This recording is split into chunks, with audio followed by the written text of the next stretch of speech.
Mana shu usulda dars qiladigan bo'lsangiz, juda ham qisqa vaqt ichida reading darajangiz kamida 3 barobarga oshib ketadi.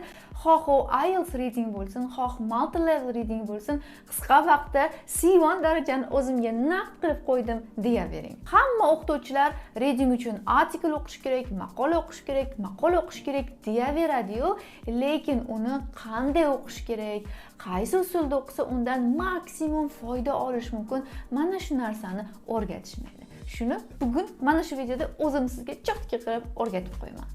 Eng avvalo bitta artikelni olasiz. Iloji boricha bu artikel actual topics da bo'lishi kerak, ya'ni hozirgi kunda dolzarb, ommabop bo'lgan mavzularda bo'lishi kerak, chunki ham multi-level reading da ham IELTS reading da hozirgi kunda trendda bo'lib turgan mavzularda maqolalar berilishi ko'p uchraydi. Maqolani 6 ta qadamda tahlil qilib chiqishingiz kerak. Ha, noto'g'ri eshitmadingiz, naq 6 ta qadamda.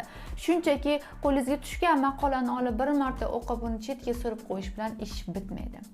Eng avvalo bitta maqolani olib, uni gistini tushunish uchun bir marta ko'z yugurtirib, ya'ni skimming usuli deyiladi, skimming usulida o'qib chiqishingiz kerak. Gist degani bu biror nimani asosiy g'oyasi, asosiy mazmuni degani.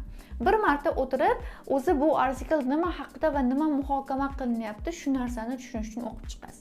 Misol uchun, eng oxirgi darsimda o'quvchilarimga bergan artiklim Advantages and Disadvantages of Being Self-Employed, ya'ni odam o'ziga o'zi ishlasa qanaqa plyus minuslari bor, shu haqida maqola o'qigandik. Va eng birinchi bo'lib o'quvchilar maqolaga ko'z yugurtirib chiqishadi, nimalar berilgan. O'zi self-employment nima degani, qanaqa yaxshi taraflari bor, qanaqa yomon taraflari bor. Shu narsani bitta o'qib chiqib, kerakli joylarini underline, highlight qilib qo'yish kerak bo'ladi. Keyin ikkinchi marta qayta o'qiysiz va ikkinchi marta qayta o'qiyotganda endi siz yangi so'zlarga ahamiyat qaratishingiz kerak. New words bilan ishlash juda ham muhim. IELTS ham, multi-level CFR ham vocabulary imtihoni hisoblanadi. Siz qancha ko'p ingliz tilida so'zlarni bilsangiz, ularni sinonimlari, izohlari bilan bilsangiz, readinglarni shuncha oson ishlay olasiz. Artikel o'qiyotganda ham birinchi asosiy maqsadingiz undan so'z o'rganish, topic based vocabulary o'rganish bo'lishi kerak. Ya'ni topic based vocabulary deganim, sizga self employment bo'yicha artikel berildimi? Demak, hozir shundan self employment haqida har xil specific vocabulary chiqadi, shularni terib olib o'rganishingiz kerak. Mana biz darsda o'quvchilarimiz bilan muhokama qilgan so'zlarimiz: flexibility, autonomy, direct financial gain, multiple revenue stream, bla bla bla. Topic based vocabularyni tagiga chizib, o'zingizni daftaringizga list qilib olishingiz kerak va ularni imkon qadar shunchaki o'zbek tilidagi tarjimasi emas, balkim izohi yoki ingliz tilidagi sinonimi bilan yozib qo'yishni odat qilishingiz kerak. Darajasi kamida pre-intermediate va undan yuqori darajada bo'ladigan bo'lsa, lug'atlar bilan shunchaki English o'zbek tarzida emas, balkim English tarzida. Ya'ni o'rgangan so'zingizni ingliz tilidagi izohi bilan yozib qo'yib o'rganishingiz kerak bo'ladi. Misol uchun siz artikeldan autonomy so'zini o'rgandingizmi? Autonomyni siz independence, being free to make your own choices deb yozib qo'ysangiz bo'ladi. Ya'ni o'zini tanlovni o'zi qila olishi, mustaqil qaror qabul qila olishi, bu narsa ingliz tilida autonomy deb aytiladi. Bu 3-qadam edi. Endi shu paytgacha 2 marta o'qidik, gistni ushlab oldik, vocabularyni yozib chiqdik. Endi yana bir marotaba o'qiymiz. Bu 4-qadam hisoblanadi. 4-qadamda yana bir marta o'qib, biz main points bilan supporting ideasni ajratib chiqishimiz kerak. Ya'ni o'zi maqolada berilgan asosiy g'oyalar nimalar va u qanaqa fikrlar bilan tushuntirib berilgan. Tushuntirib berishga ishlatilgan fikrlar, misollar, bular supporting ideas deyiladi. Misol uchun biz o'qigan maqolada bir nechta advantagelar berilgan: flexibility, autonomy yoki personal development, growth, tax benefits and deduction. Bu odam o'ziga o'zi ishlasa, mana shunaqa foydalari bor. Har bitta foydani qanaqa supporting idea bilan tushuntirib berilgan.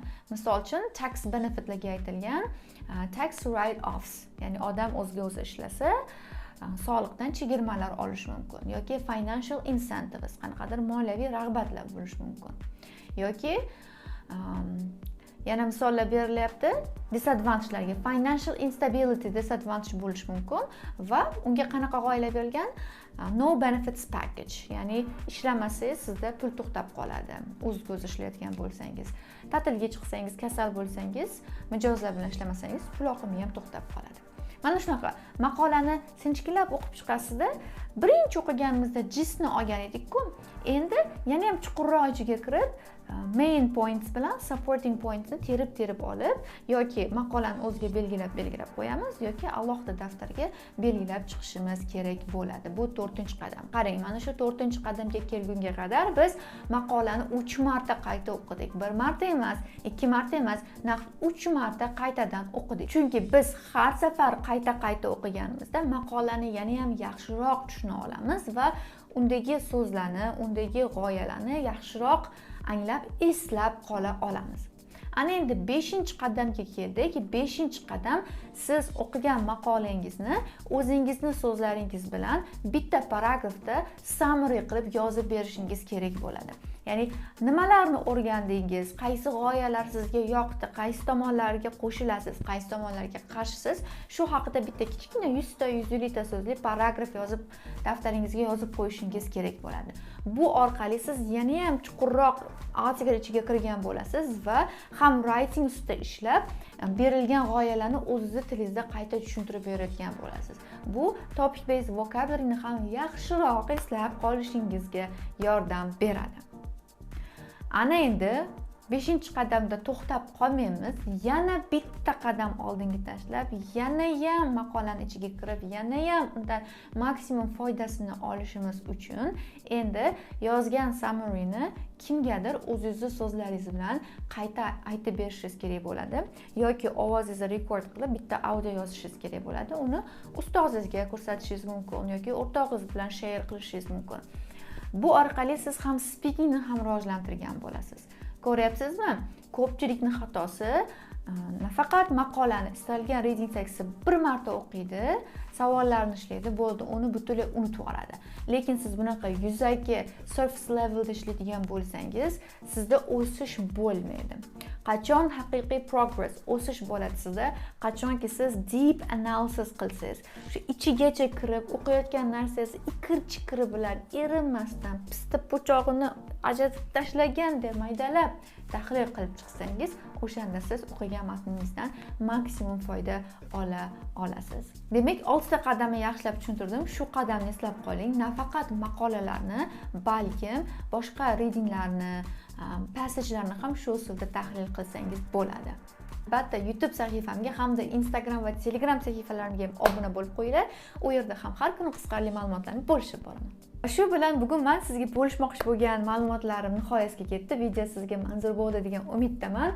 Oxirigacha ko'rgan bo'lsanglar, video yoqqan bo'lsa, izohlarda more tips please deb yozib qo'yinglar. Sizlarga video yoqayotganini, foyda keltirayotganini bilaman va yana ham shunaqa qiziqarli temalarda, kerakli mavzularda sizlar uchun videolar yarataman. Hammaga kattakon rahmat. Keyingi videolarda ko'rishguncha, xayr.